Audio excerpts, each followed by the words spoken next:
Ping pong was always around in my life. Like when I was young, I would always play with my mom and my dad at home, and we didn't even have a ping pong table yet. We just had a small little circle wooden dinner table, and we just put a little piece of wood plank as our net, and then we just play there. And then when I was a little older, my mom took me to the Oakland City Rec Center because she heard there was open play for ping pong. So I would go there and play with my mom, and eventually we moved.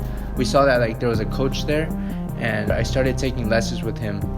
I was lucky back then because the Oakland City government sponsored and provided free lessons to just like the community members, because this was like the rec center. And so I started playing with the coach, and that's when I think I started getting a little bit more serious into sport. He took me to my first tournament in Sacramento. That really just like got the ball rolling, and ever since then, like I've loved competing in tournaments.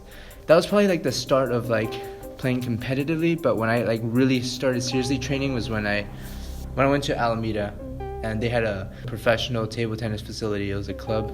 I would always go there. They had like group lessons and private lessons, so I took a bunch of lessons there. And then when I really got buckled down and really started training seriously was when I set a goal for myself, and I decided that I wanted to make the cadet national team. That's when I sat down with one of my coaches, and we developed like a training program and also a physical training program. So not only on the table but off table, I would go running, do sprints, do like agility, and I mean I loved it all. Like I would spend my whole days in the summer, like would just do physical training, do multi-ball, do everything.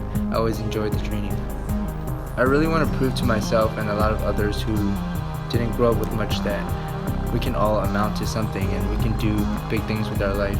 Growing up in Oakland and with parents who worked minimum wage jobs, they supported me as much as they could, but it was always a financial struggle, and I really had to just work my butt off.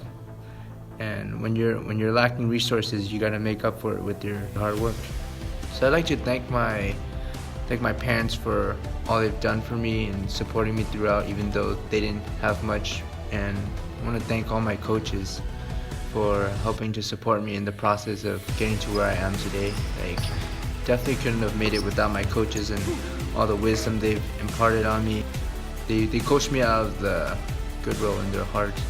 Like, so many of the times I couldn't afford private lessons, and they would give me extra lessons and train me off the court. So, really grateful for my coaches and my parents growing up. That's my story. Thank you guys for listening, and thanks for supporting.